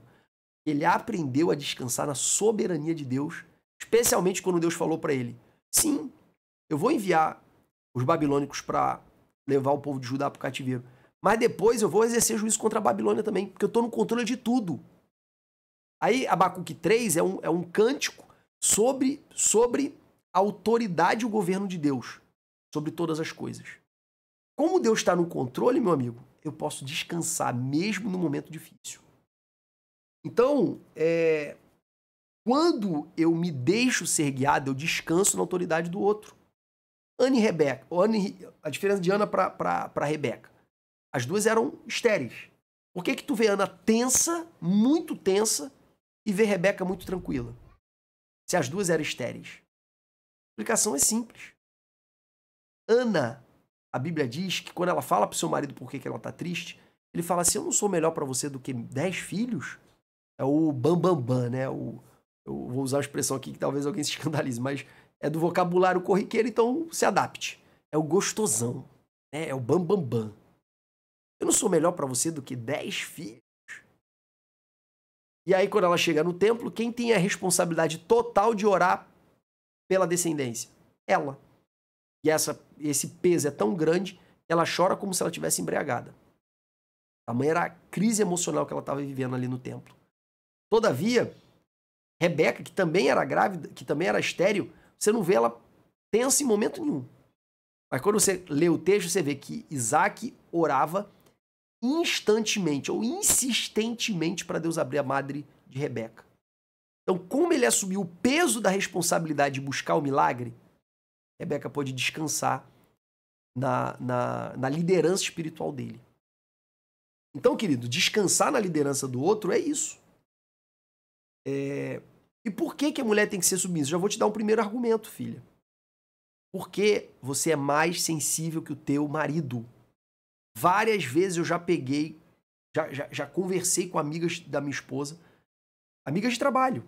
Tava crise no casamento, vai lá em casa, vamos tomar um café junto. Aí você conversa com meu marido, ele tem bastante estudo sobre família e tal, de repente ele te dá um conselho. Aí quando chegam as mulheres, aí começa a conversar. Aí fala, fala, fala, reclama, reclama, reclama, reclama. Aí eu já entro logo na área que eu sei que eu vou descobrir o calcanhar de Aquiles do casal, que normalmente é esse. Depois de falar, falar, reclamar, reclamar, reclamar, eu pergunto assim: deixa eu te perguntar, como é que é a liderança do dinheiro lá na casa de vocês?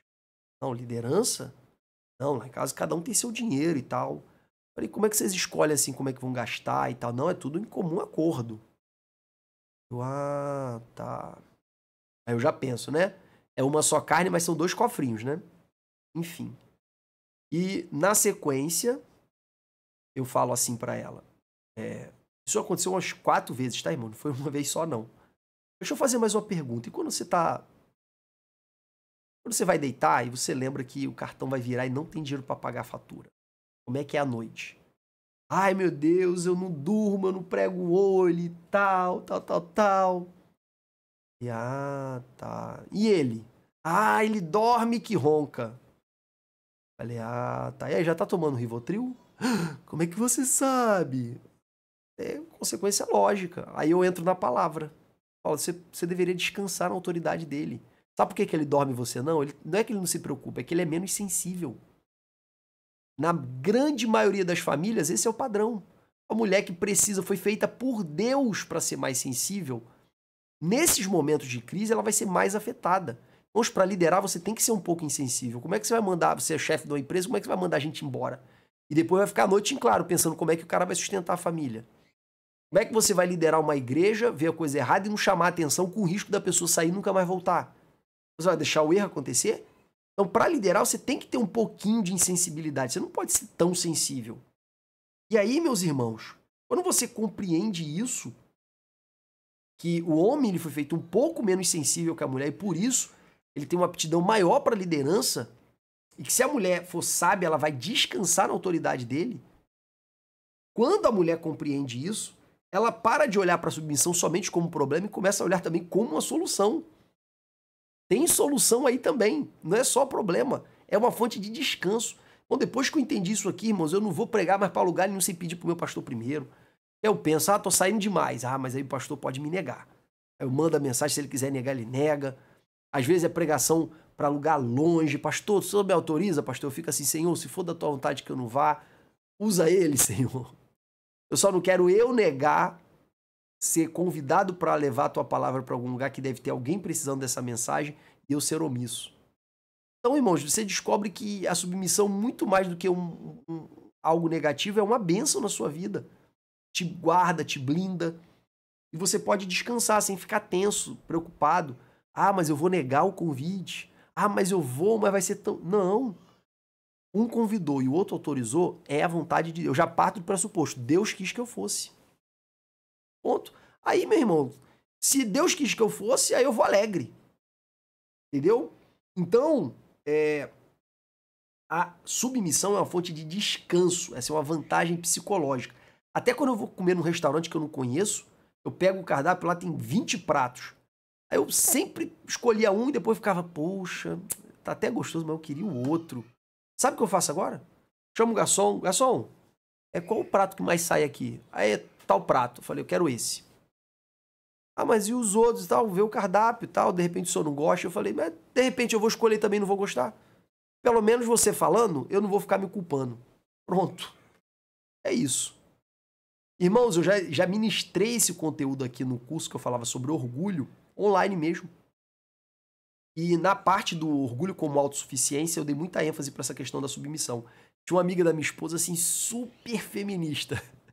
E quando eu acabei de falar, assim, tudo que eu tô falando aqui para vocês, eu falei com a minha esposa e falei, Roberta, essa tua amiga não vai gostar dessa aula, não. E ela nem é crente. E depois, ela visitando aqui a nossa casa, ela falou, nossa, como eu gostei daquele encontro e tal, me chama de novo sempre que tiver. Porque eu cheguei em casa e falei pro meu marido, você a partir de hoje decide nessa casa. Porque ela ganha bem, né? Sempre trabalhou em multinacional, sempre teve cargo alto. Então ela sempre ganhou mais. Então acaba que as decisões financeiras eram mais tomadas por ela. E ela decidiu que ia se mudar na época da pandemia, que estava trabalhando online, e decidiu que queria mudar. E a decisão foi dela. Quando a pandemia foi passando, ela começou a ser demandada a trabalhar presencial e ficava dirigindo 1h30 para ir, para voltar. falou que ficava se culpando o tempo todo. E eu lembro que no vídeo eu falei assim: coloca o teu marido para decidir, nem que seja para tu se livrar do fardo da culpa, nem que seja para tu ficar culpando ele. Descansa na autoridade dele. Deus fez ele menos sensível que você. Pode ter certeza do que eu tô falando. Aí ela falou que falou isso pra ele, né? Ele perguntou, mas por quê? Pô, tu sempre foi feministona. Que história é essa? Por quê, irmãos? Porque, irmãos, a palavra é o manual do fabricante. Se você usar a geladeira, ou o forno, ou o que quer que seja, de modo equivocado, de modo contrário ao manual, isso vai dar efeito colateral. Vai dar efeito colateral, pode não dar por um tempo. Por exemplo, manda trocar o óleo de tanto e tanto tempo. Você tá 10 anos que tu não troca o óleo, uma hora o motor vai bater. Pode suportar muito mais do que o que o manual disse, mas uma hora o motor vai bater. Então, se a palavra de Deus é a verdade, essa verdade vai se evidenciar na prática. O que a gente tem que aprender como igreja é traduzir essas verdades das Escrituras para a prática, para as pessoas terem a oportunidade de ouvirem a verdade, que é a palavra, sem preconceito, porque estão ouvindo com demonstrações práticas, empíricas, de exemplos da vida. Outras vantagens, vantagem espiritual. A primeira delas é fonte de autoridade espiritual. O homem nos traz a sua autoridade espiritual de Cristo. A mulher extrai a sua autoridade espiritual se submetendo ao marido. Então aqui, ó, pai, filho, marido e esposa. Se você cortar o ela aqui, o marido continua com autoridade espiritual, mas a esposa não. Às vezes a mulher, sem autoridade espiritual, ela tem autoridade ainda. Irmão, Saul, ele ainda tinha um cetro, a coroa e o trono. Ele ainda mandava no exército. Contudo, na hora que o espírito mal vinha, ele tinha que chamar Davi para repreender o demônio com louvor. Ele tinha autoridade natural, mas não tinha espiritual. Da mesma forma, é uma mulher que não se submete ao seu marido. Ela pode continuar com autoridade natural sobre sua casa, mas ela não terá autoridade espiritual. Porque Deus respeita princípio de autoridade. Lembra quando Moisés foi repreender Satanás? A Bíblia diz assim que, mesmo Satanás sendo caído, Moisés não usou... Miguel, ele estava batalhando com Satanás pelo corpo de Moisés. Lá é 2 Pedro e Judas. Fala assim que ele não ousou proferir palavras blasfemas contra Satanás. Antes o repreendeu em nome do Senhor. Por quê? Porque mesmo Satanás sendo um anjo caído, Miguel, ele sabia reconhecer a autoridade espiritual de Satanás. Da mesma forma, Davi sabia reconhecer a autoridade da unção que estava ainda sobre a cabeça de Saul. Ah, mas ele ainda não tinha autoridade, não tinha mais autoridade espiritual. Realmente não tinha. Quem tinha era Davi. No entanto, ele ainda tinha autoridade natural. E a unção dava duas autoridades, a natural e a espiritual.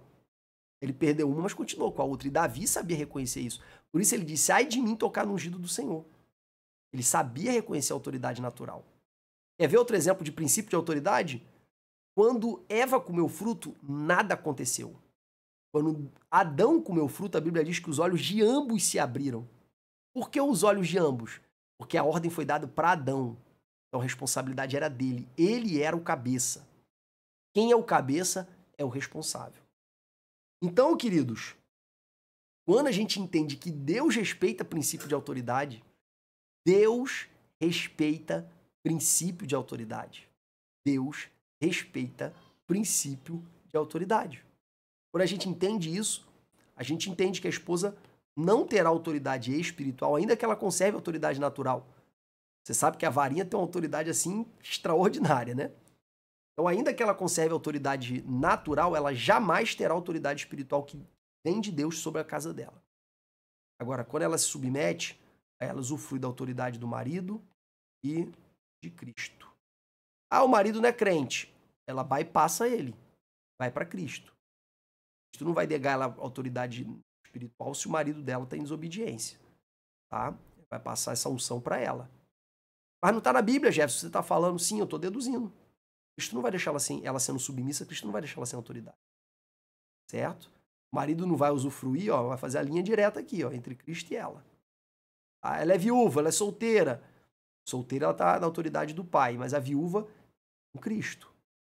E ela vai buscar usufruir dessa autoridade de Cristo se submetendo aos seus líderes, seu pastor, seu ministério. Entendeu?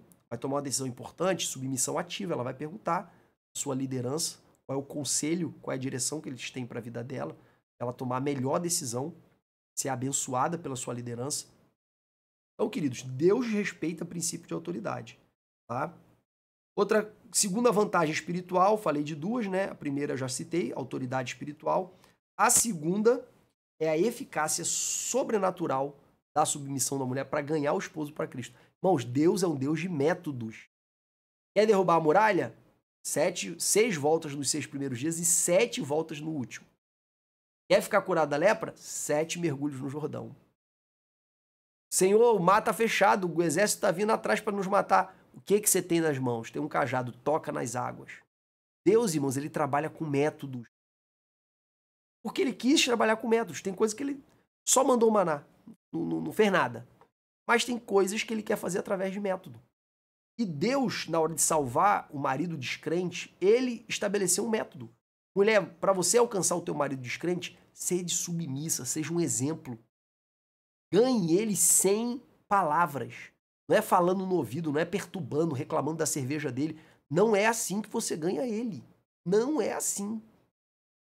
Não é assim. Claro que se Deus te usar como profeta, tu vai botar dedo na cara e vai falar. Mas aí é Deus mandando. Mas no dia a dia, não é assim. Ganhe ele em toda a sujeição sem palavras.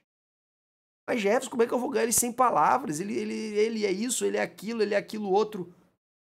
Faz o seguinte, continua no teu método. Eu estou te apresentando o método de Deus. Se você não quiser, continua no teu método. Tá bom? Espécies de submissão, irmãos. Ativa e passiva, já falei. Ativa, você procura o líder. Passiva, o líder vem até você e você segue a orientação dele. Tá bom? Dicas para as mulheres. Coloque o teu marido no fogo. Irmã, é o seguinte. Eu ouvi um pregador falando sobre isso e eu achei interessante. Ele ensinou que Deus deu as mais capazes para os mais perebas. Para que os mais perebas alcançassem o seu propósito. Então, às vezes, teu marido é um diamante bruto, que ele sem valor nenhum. Deus vai te usar para lapidar ele. Usa a tua energia, a tua iniciativa, a tua força para botar as mãos nas costas dele e empurrá-lo.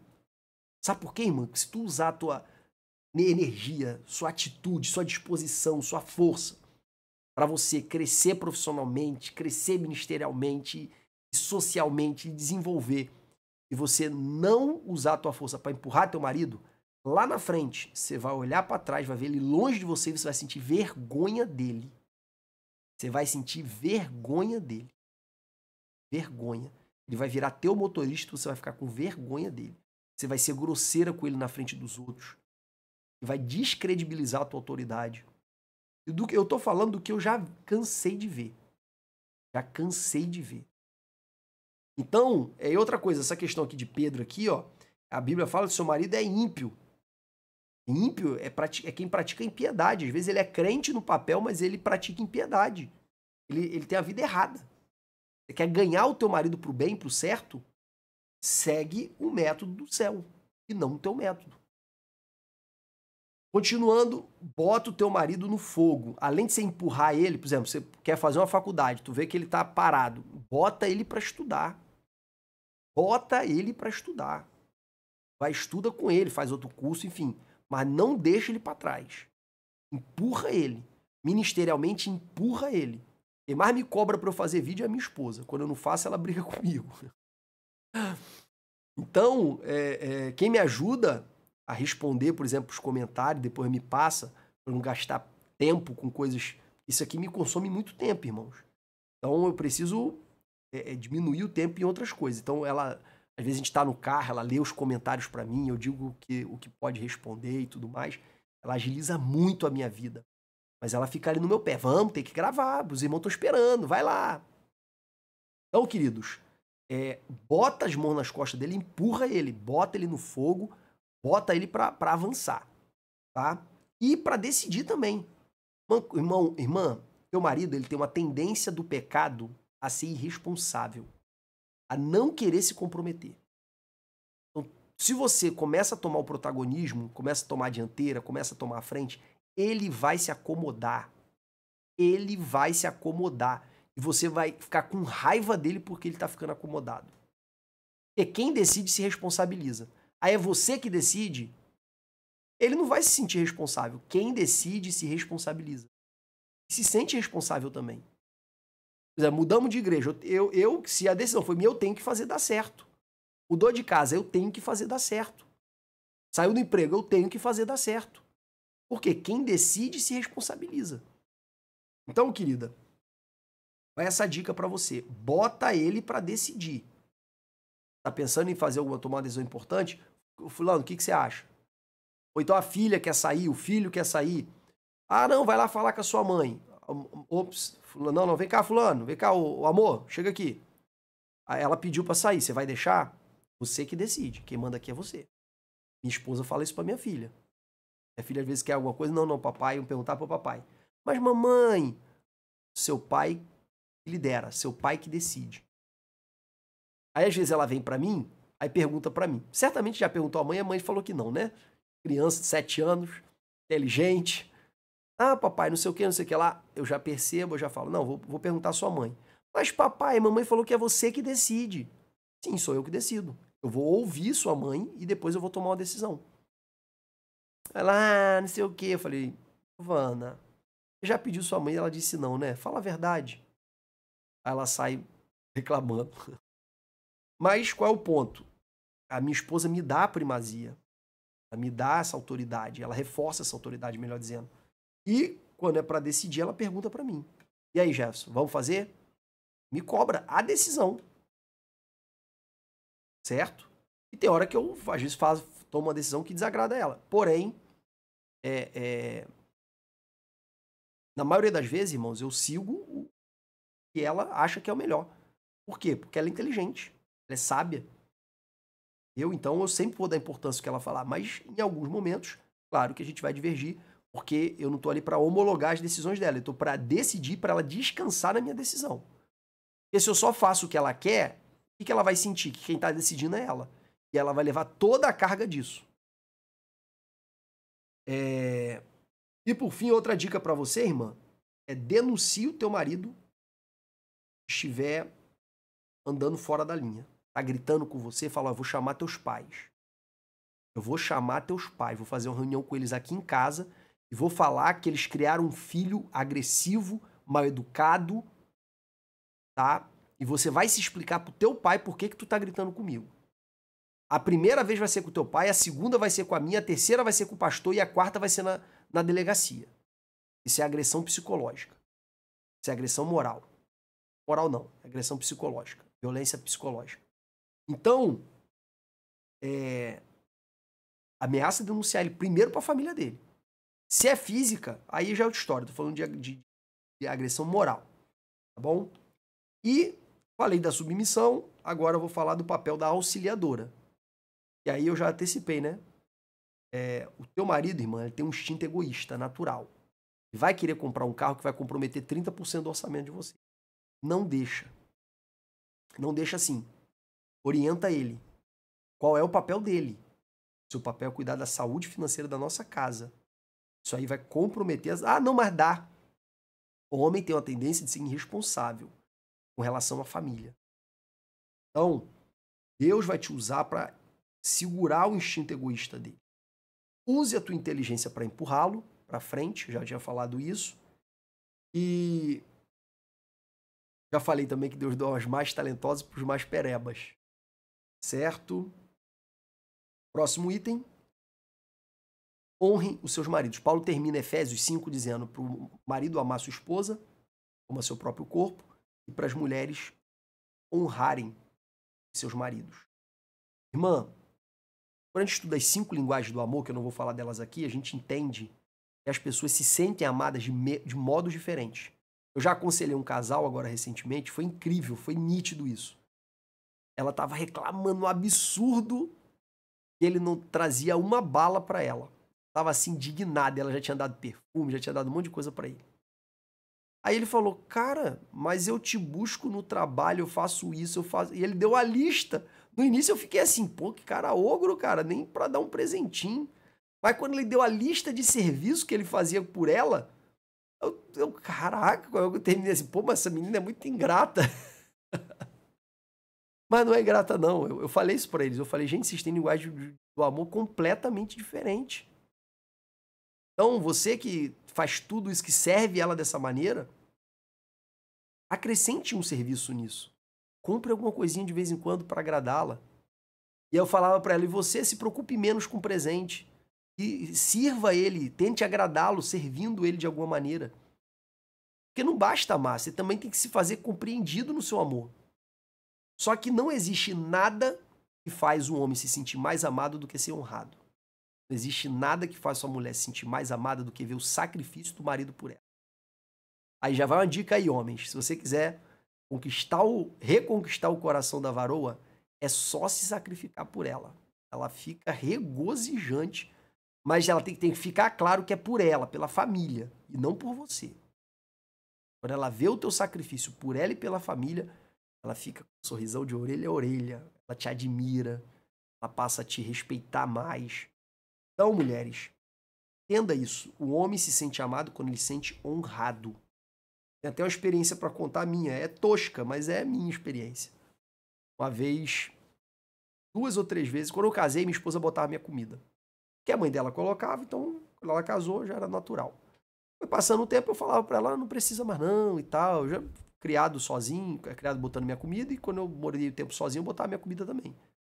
Aí ela botava às vezes não botava e tal. E quando minha filha mais velha nasceu, e ela tinha que botar a comida mais velha dela, a avó da minha esposa começou a pedir também. Ela, parou.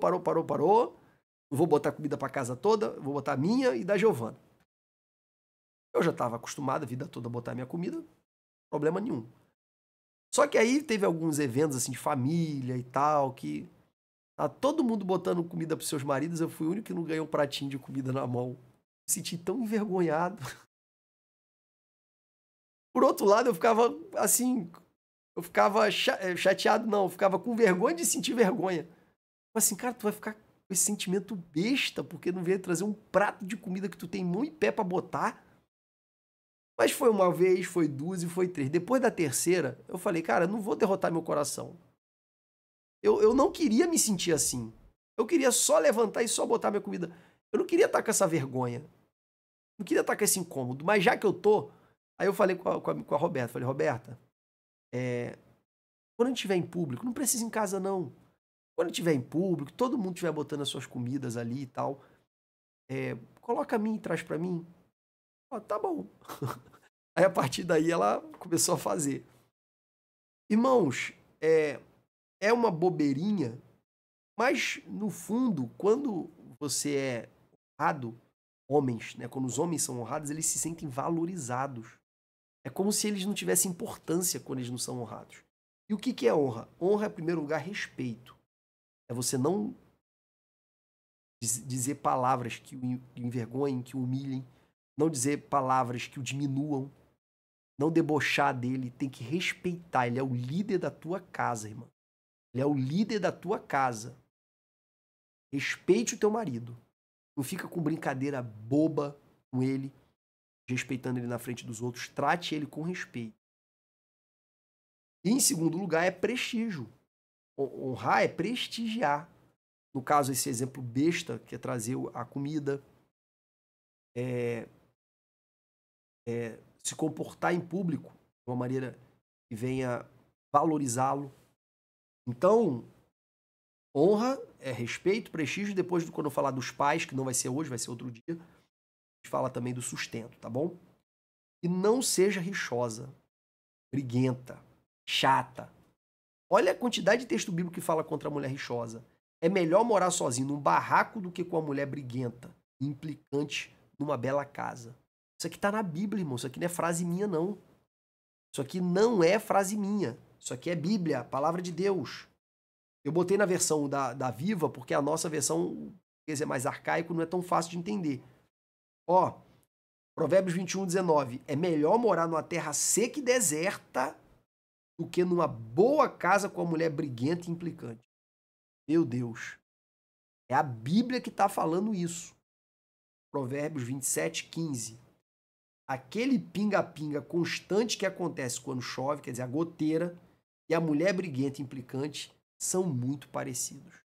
Meu Deus. Mãe, você quer que teu marido melhore? Dialogue com ele com respeito.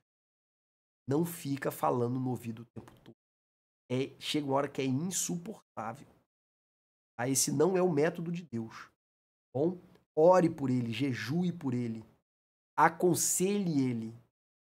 Não fique reclamando no ouvido dele. Cobre uma posição dele, mas não fique reclamando no ouvido dele. Cristianismo versus feminismo. Irmãos, eu vou ter que gravar um vídeo específico sobre isso. Eu já bati o recorde aqui do tempo gasto, então eu não vou gastar mais tempo com isso aqui. Bom, depois eu gravo um outro vídeo. Eu tenho um vídeo para falar sobre os pais também e os filhos. Mas, enfim, comentarista, ele é muito, muito, muito sintético. Ele consegue botar 20 verdades em um tópico. Aí não dá, eu não aguento, eu sou prolixo, eu tenho que explicar no detalhe, eu tenho que desenvolver, eu tenho que dar exemplo. Meu Deus do céu, eu não consigo. E a revista é boa, mas para eu dar aula com ela fica muito difícil, tá? Então, eu queria desenvolver essa parte aqui do feminismo, mas eu vou criar um outro vídeo para depois botar no canal no YouTube, porque não vai dar, tá bom? E já deixei outros tópicos de fora. O tópico 2, que fala dos pais e filhos, com bastante coisa para falar aqui também sobre isso.